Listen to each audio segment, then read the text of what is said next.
Saya Budian Dewandalia, mengajar Bahasa Indonesia kelas 7. Anak-anak, hari ini Budian ingin mengajarkan PPT tentang teks prosedur. Alangkah baiknya sebelum materi ini kita mulai, kita berdoa dulu ya anak-anak. Ambil sikap sempurna, kita berdoa. Berdoa, selesai. Oke, Budian lanjutkan.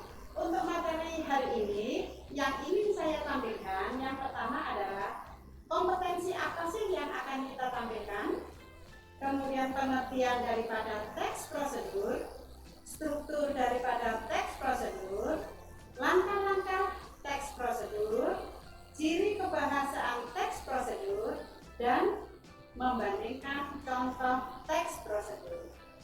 Baiklah anak-anak, kita ikuti pembelajaran yang pertama. Kompetensi dasar hari ini yaitu kita akan memulai pada 3.1, memahami struktur dan kaidah teks prosedur baik melalui lisan maupun tulisan. Anak-anak, sebelum dimulai lebih dalam lagi, kalian harus paham apa yang dimaksud dengan teks prosedur. Kita lihat anak-anak ya. Teks prosedur adalah teks yang berisi langkah-langkah atau tahap-tahapan yang sistematis untuk mencapai sebuah tujuan. Kemudian di dalam teks prosedur itu ada strukturnya. Yang pertama ada bagian tujuan, kedua adalah bagian material, dan yang ketiga adalah bagian langkah-langkah. Langkah-langkah daripada teks prosedur yang pertama, 1. Menentukan topik. 2. Mengumpulkan sumber informasi. 3. Mengembangkan lebih banyak mengenai informasi yang sudah dikumpulkan. Dan yang terakhir, menyusun teks prosedur tersebut. Kemudian ciri-ciri daripada teks prosedur. Yang pertama, menggunakan kalimat imperatif, menggunakan kalimat deklaratif, dan menggunakan kalimat integratif.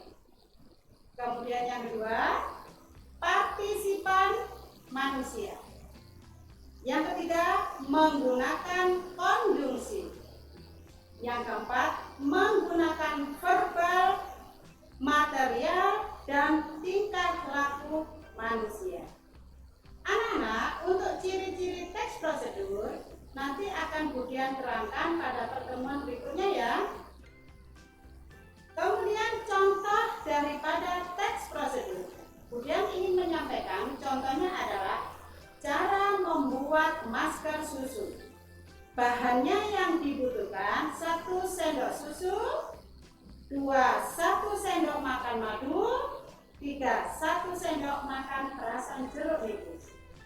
Kemudian cara membuatnya. 1. Campurkan ketiga bahan tersebut.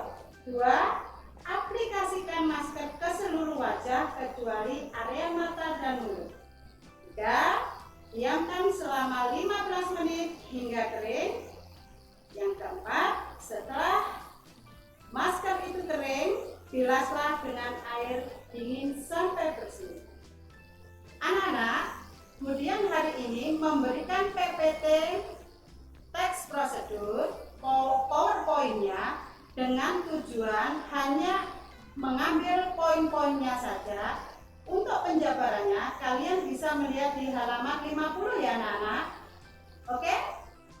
Sebelum materi pelajaran ini saya tutup, saya akhiri sampai di sini. Wassalamualaikum warahmatullahi wabarakatuh.